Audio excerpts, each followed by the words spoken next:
All right. Hello, everybody. Welcome to the October 2022 CGIS brief. Today, the topic is overcoming challenges of study abroad.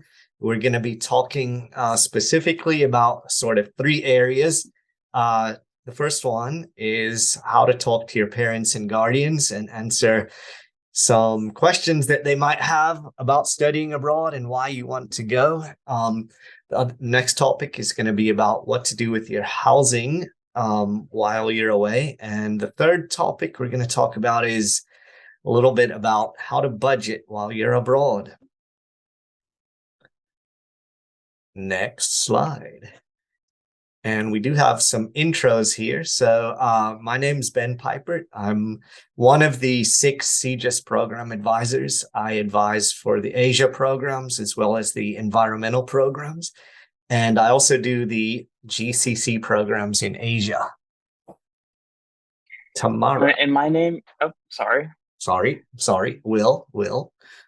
And my name is Will Clancy. I'm a peer advisor here at CGIS, and I was recently on the International Business and Economics at UPF in Barcelona, Spain for the winter of 2022 semester. Tamara.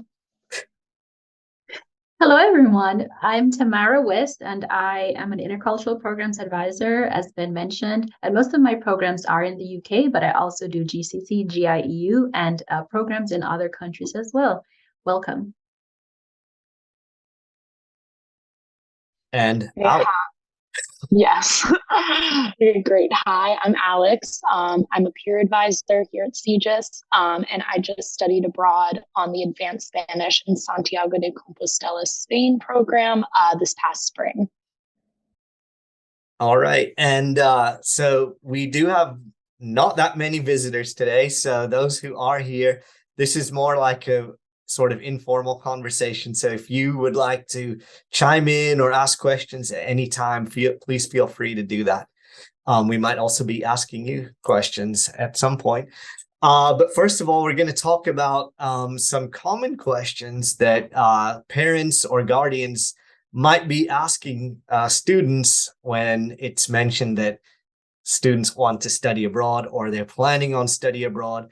Sometimes students get difficult questions or pushback about studying abroad. We've listed some of the more common ones. So we're just going to read those out quickly, and then we're going to touch on each one on the next slide. So we'll sort of take turns reading these. Number one question often is it safe to study abroad? It seems so dangerous. Also, you could get, are you just going to go party? What about your studies? What about staying on track academically? Some other common questions that your parents may ask are, how are we going to communicate with you if you're in a different country and time zone across the world? Or it's just too expensive. How are you going to pay for it? That's a big one. And then, how are you even going to get around? You don't even speak the language, or you don't have a passport or a visa for another country. How are you going to get those? And some other concerns may be like where you might live while you're abroad, or they might be concerned that you're not going to fit in where you go. All right, let's go to the next one. So we have some responses here. We could go into detail about these for a few hours, but we just have some bullet points here to help you with some maybe talking points. But a lot of this info is available on our website, and also if you meet with the peer advisors or the CGIS advisors, we can also help you with some of these answers that you can help talk to your parents. All right, health and safety. So this is probably the number one concern that parents might have. But just to let you know that all of our CGIS programs have been vetted for health and safety. We have a dedicated CGIS health and safety team that they often, part of their job is to go to locations before we open programs to check out specifically health and safety concerns. They can also help students during the process, the application process, and the time that you are abroad with any sort of health and safety concerns, ranging from vaccinations to medications abroad, what to do in an emergency, etc. We also offer 2 pre-departure orientations for all outgoing students. One of those is heavily focused on health and safety abroad. And then just at the end, many places are in fact safer than places here in the United States. So just something to keep in mind.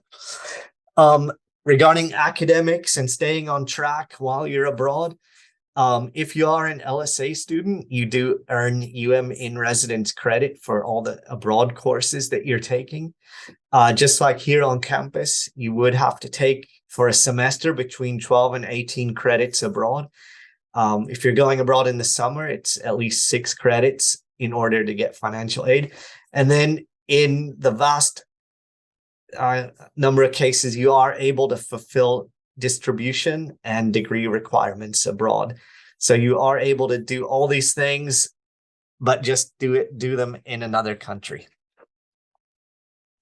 And on to the next question / concern about communication with family.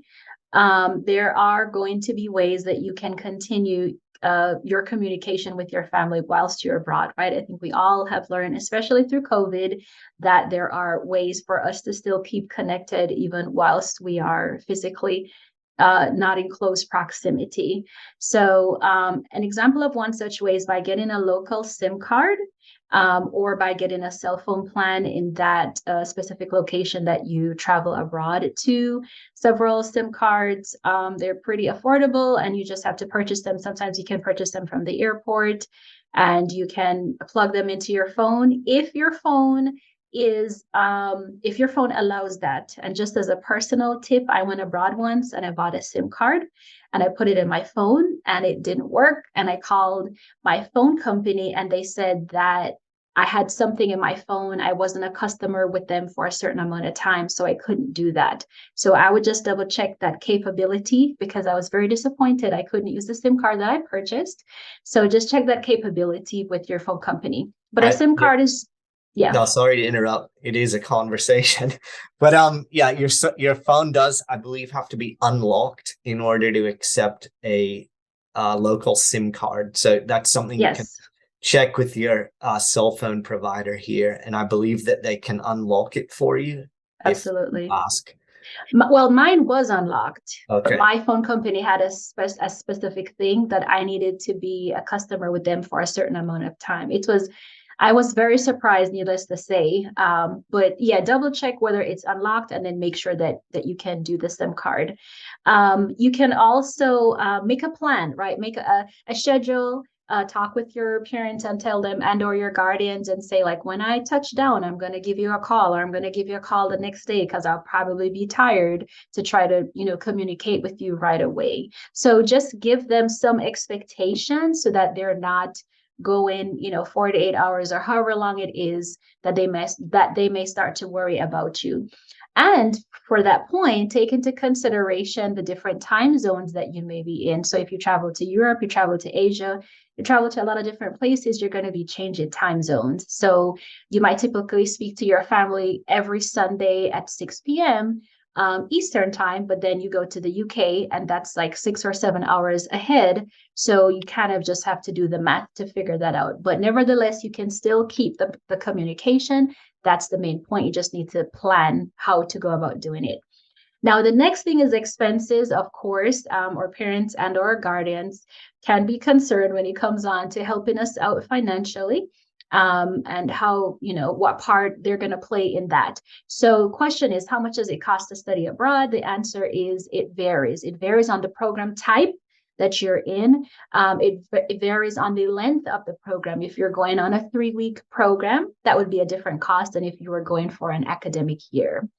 Also, the cost of living in the country.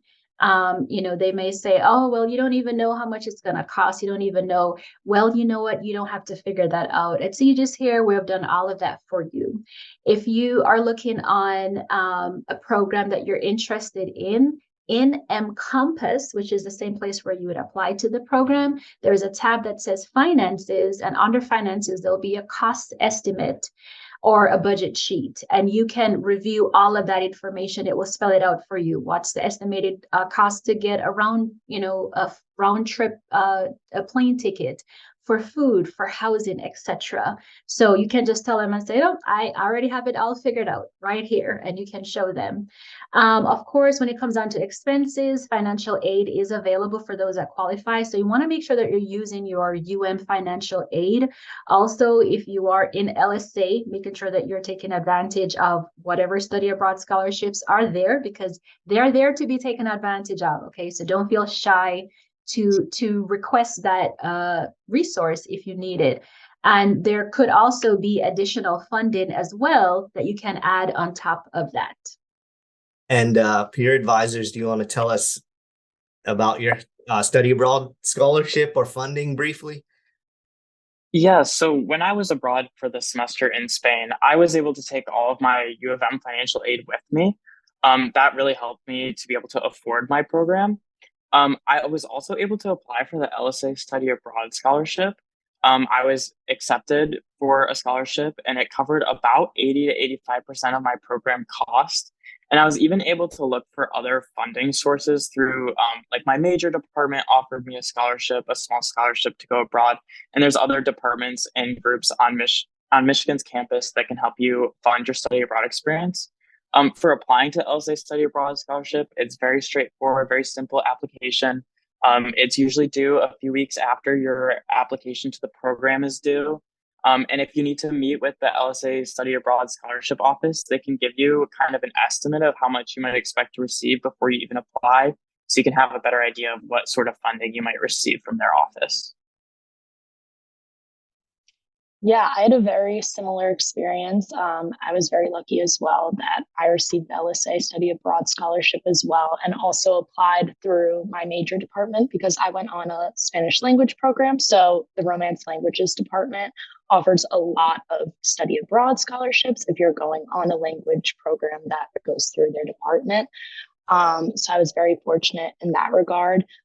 Also on mCompass and on the CGIS website, you can check out other scholarship opportunities, a lot of them within the University of Michigan, but also some outside of the University of Michigan, that really helps students who are wanting to go abroad. All right, thank you. So another concern could be about language, and your parents or guardians might be asking you, like, how you don't speak Swedish or Japanese. What are you even going to do there? How are you going to study? Well, most all of the courses that you'll be taking abroad are English taught, even if the country you're in is not a native English speaking country. We also, if you're worried about speaking English outside of the classroom setting in the university, we, of course, do offer a number of programs in English-speaking countries, the UK, Australia, Singapore, etc. You'll also probably be abroad with a bunch of other international students who are all using English as the common language to communicate. And then I believe that most people in other countries can speak at least some level of English, especially in Europe. A lot of Europeans speak their native language plus English almost fluently. And then finally, it is, of course, beneficial to learn the other language. Even if you're only taking a little bit while you're abroad, it's going to really boost your confidence and help you get around and do things on your own. Passport and visa could be another concern. It is just, first of all, it is the students, in most cases, students' responsibility to organize their own passport and their own visa. However, a lot of the partner organizations, study abroad organizations that we work with, they, as part of the application process, they do provide detailed instructions and step-by-step things that you have to follow in order to secure a visa for that country if it's required. In fact, some partners we work with, they even organize the student visas as a group, so you don't really have to worry about that. And then finally, some countries don't even require a visa to enter that country for US citizens. So that makes it even easier. Right. And so just to talk a bit about accommodation, that's very important kind of to continue on what Ben had said about the process. I know he mentioned it earlier about, the programs being vetted. It's the same thing with the accommodation. So not only the school that you're going to, we make sure that, that's a legit school to send our students to safely, but we also do the same thing for the accommodations as well. So typically, if you are applying or interested in a program, it's going to come with some kind of housing. So I know a student has asked me and said, okay, I'm interested in a program. How do I find housing? And I'm like, we can help you with that. Like, we're not just sending you to the school or to the program and then you're just left to wander the streets of whatever city you're going to, right? So the accommodation, we make sure that that typically comes with every program and it is vetted and the places are safe. There are some programs that you go on, you might do a homestay, so you're staying with a family, and we make sure that those people are safe as well for you to stay with. Or other programs you may go on, such as going to university, you might stay in their on-campus dorms. So just something to think about. We all want to be safe in not just the school that we're going to, but also the place where we're having to lay our heads at night, and we can make sure of that for you here at CGIS.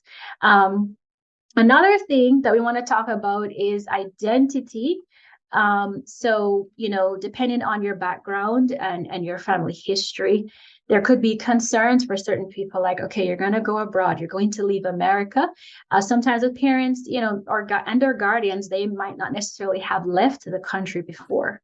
And so they might not have any personal experience to give to you as to, this is what it was like for me, and this was my identity, and this was my experience. So you might be the first person. So in regards to identity, if you do have questions, if there's something in particular that you're really concerned about, feel free to reach out to a CGIS advisor or the program advisor. If you see a program that you're interested in, you can make an appointment to meet with that advisor and ask them more about that location and, what particular identity, if you're concerned about, maybe you being a certain gender or ethnicity, etc. Also, to learn more, to get more of an idea of what it is like based on different identities that you hold, you can continue to tune into our CGIS briefs. And also, we have information on our webpage that talks about identities abroad. And we also have a diversity handbook that shares experience from students that studied abroad and what their experience was based on their identity. And of course, you can always do your own independent research. All right, let's stay on this slide and just see if anyone in the audience has anything they want to add or questions. Any visitors, if you have any questions, you can ask now, or if not, that's fine. Or if you have anything you want to, maybe you've talked to your parents about study abroad and want to say something, that's fine. If not, we'll continue. All right. Okay, let's keep on moving. Okay, so you've decided to go study abroad. You may have signed a lease for a house in Ann Arbor with some of your friends this previous year, and you want to go abroad in the winter semester. What do you do with your housing in Ann Arbor while you're out of the country? This is a question we get from a lot of students, and it's oftentimes because the rent that you would have to pay here because you're attached to a lease can be a major cost for a lot of students. And while at CGIS, we are limited in how we can help you find a subleaser or how to arrange your housing in Ann Arbor while you're abroad, there are some resources and things that students who have gone abroad have told us that we can point you to, so you can try to figure out what works best for you. So you have some options when you're looking into what to do with your housing in Michigan while you're abroad. The simplest option is just to pay your rent for whatever lease agreement you have signed while you're abroad. This is also the most expensive option, as that is money that you will be spending for a place that you are not staying. Some other options that you have is you can stay in U of M on-campus housing.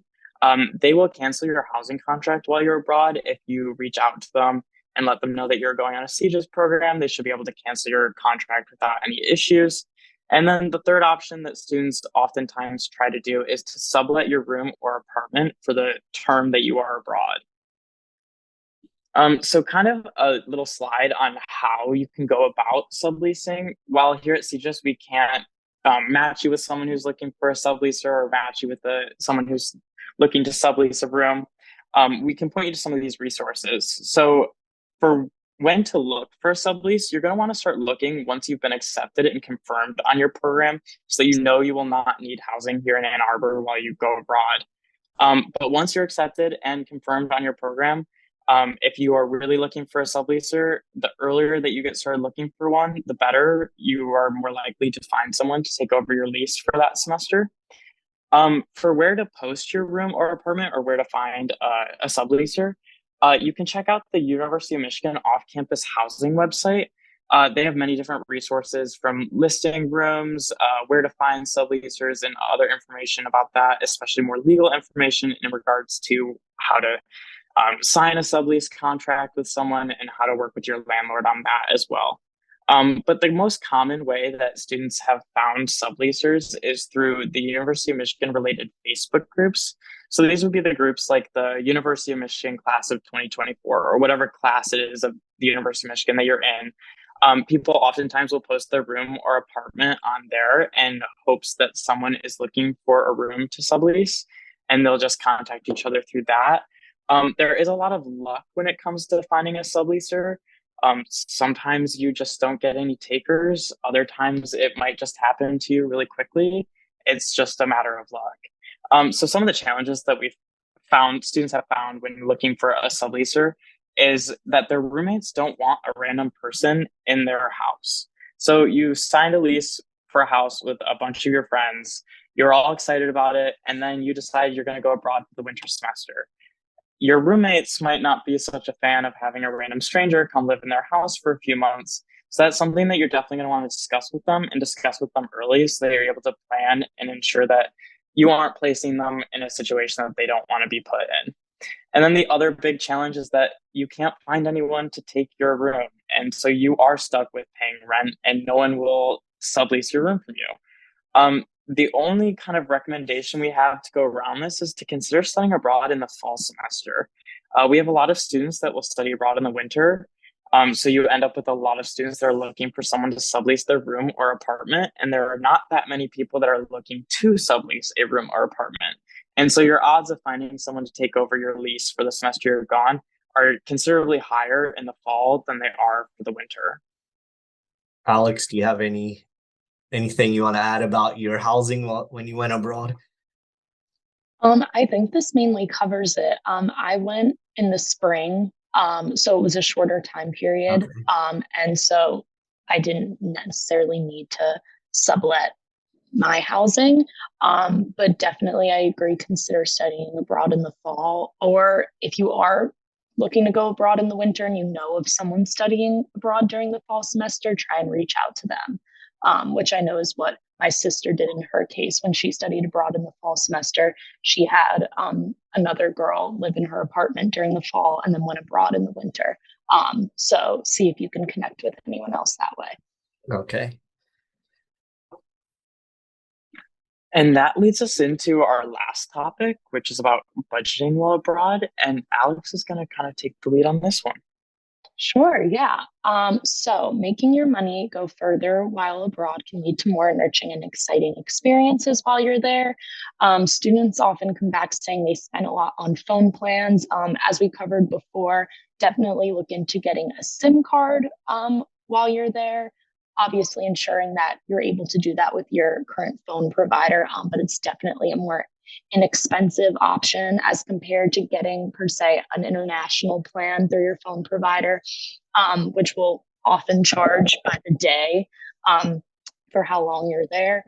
Currency exchange fees, looking into that prior to going, maybe taking out some of the currency or exchanging for the currency of the country that you're studying abroad in prior to going, and also looking into different credit card options, going out, food and drinks, things like that, definitely setting aside money for that, and as well as personal travel, because while you're there, you obviously want to take advantage of all the opportunities there, and being able to travel is definitely more easier while if you're in the continent, say Europe, as compared to being able to travel here.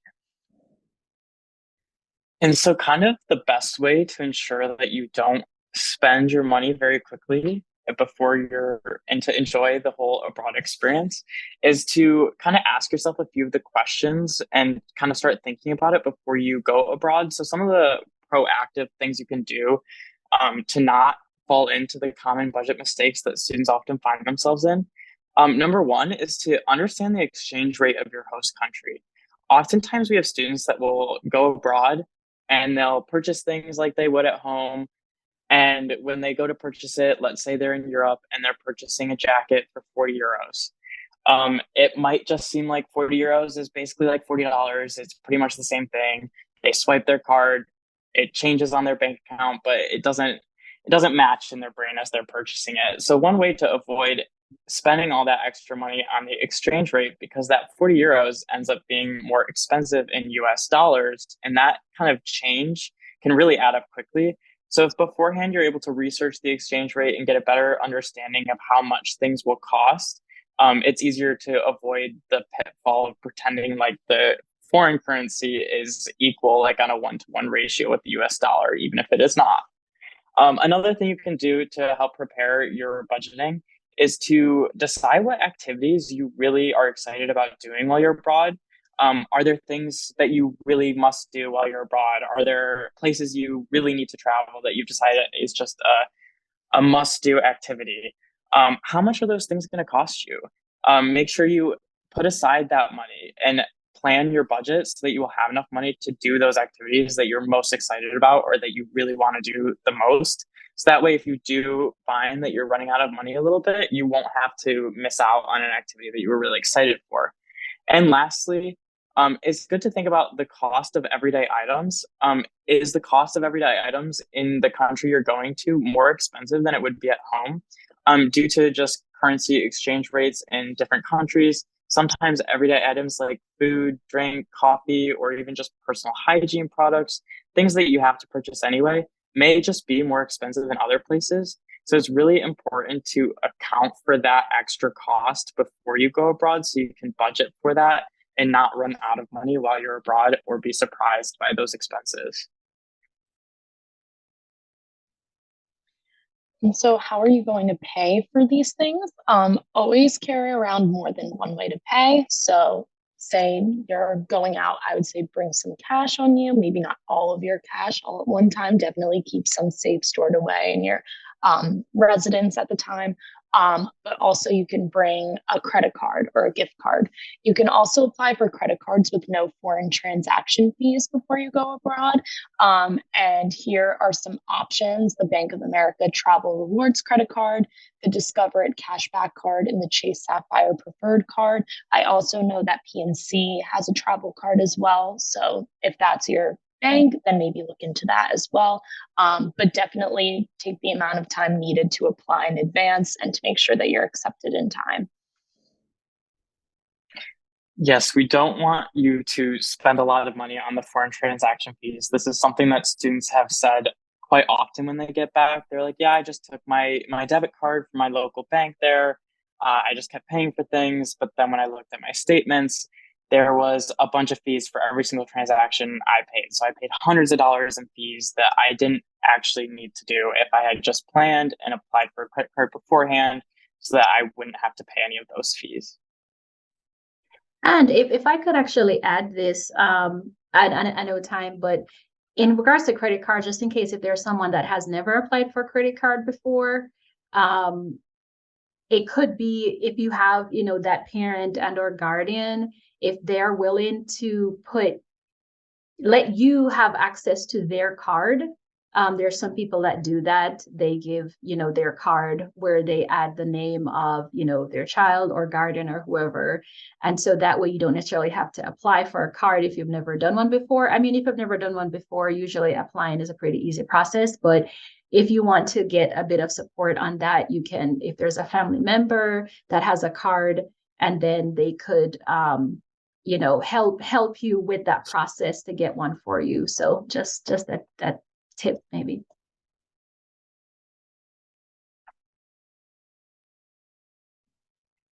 And here are some often overlooked ways to save money.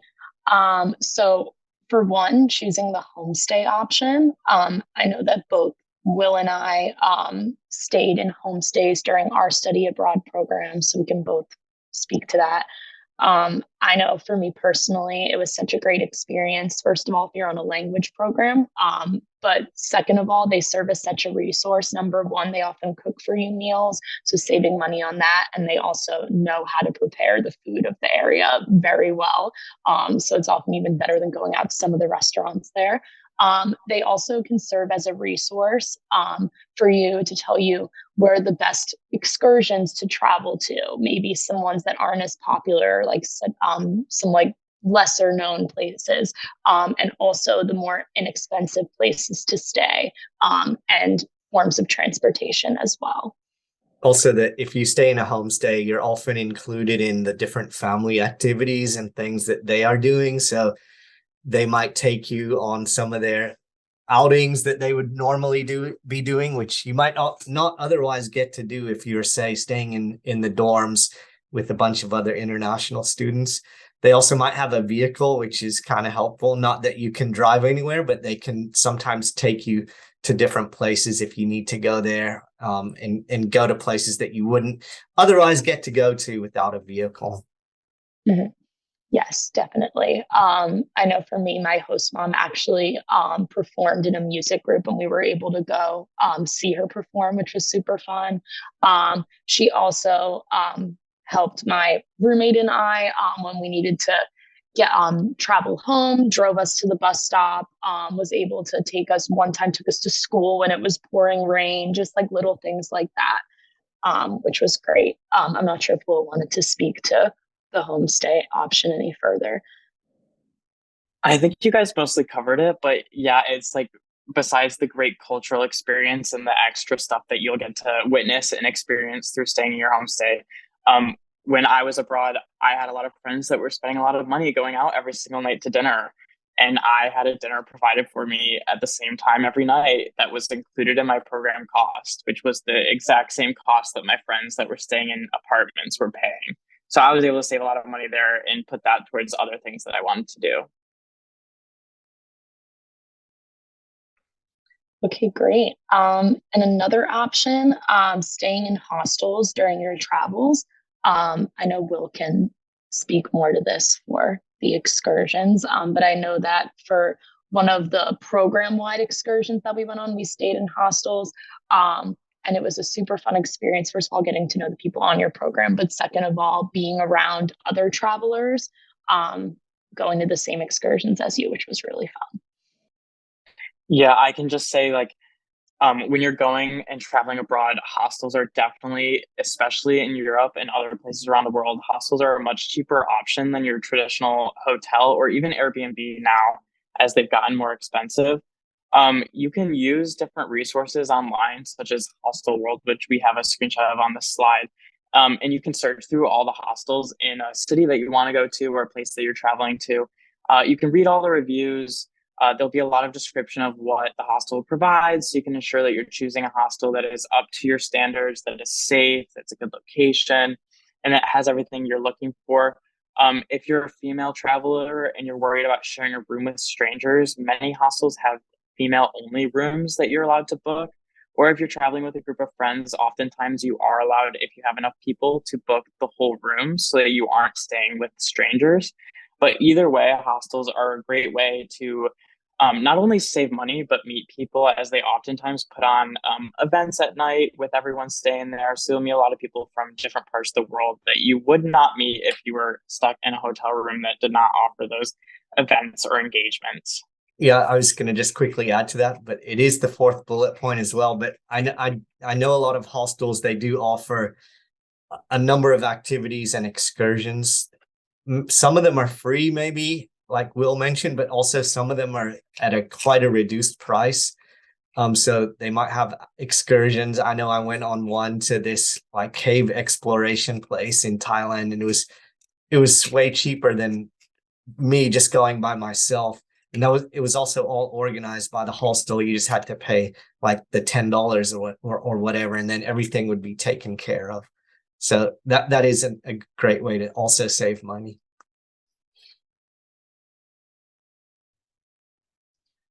And so the next point of getting a local SIM card or phone plan to keep in touch, I know that we covered this in some previous slides, but definitely recommend it. I think for the SIM card that I was able to get there were different plans that ranged for like between $10 and $20 a month. So definitely very inexpensive and a reliable plan. And then also taking advantage of free tours, activities, and events. So I know through a lot of the programs that we offer, there are activities and excursions included in the program. We had different cultural activities almost every day planned out for us. Some of them were like weekend long trips, others where we did stay in hostels, others were like just day trips or like city tours. One night we went out to get tapas with everyone. So it's a great way to, first of all, get to know the people on your program, but second of all, a free way to get to know the city and the culture that you get to be living in. A lot of the best things that you can do are also free, like just exploring different neighborhoods, people watching, that kind of stuff. And then if you do your own research, you can just simply type into Google like free stuff to do in Tokyo, free stuff to do in London, and there's going to be a whole list of things that pop up that you could do. And oftentimes when you're looking for those free tours and activities, I know specifically in Europe, but I'm sure many cities throughout the world, their museums and kind of cultural highlights usually all have at least one day a month or one day a week where it's either free or reduced entry. So you can plan your visits to those places around when you can get in for free. And you can also look for student discounts. A lot of those cultural events or activities will offer discounts to students who have their ID on them. You just have to show that and you'll get a reduced price. So that's kind of the other good ways you can go about making your money go further so you can have more and more experiences and not break the bank.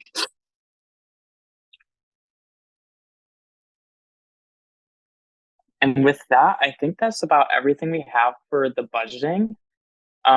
Here we have a slide with a bunch of resources that we use to kind of come up with some of these answers, or that you can browse on your own to get more information.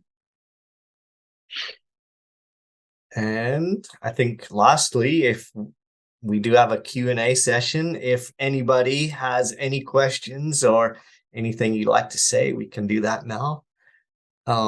If not, I guess that would be the end of the CGIS brief.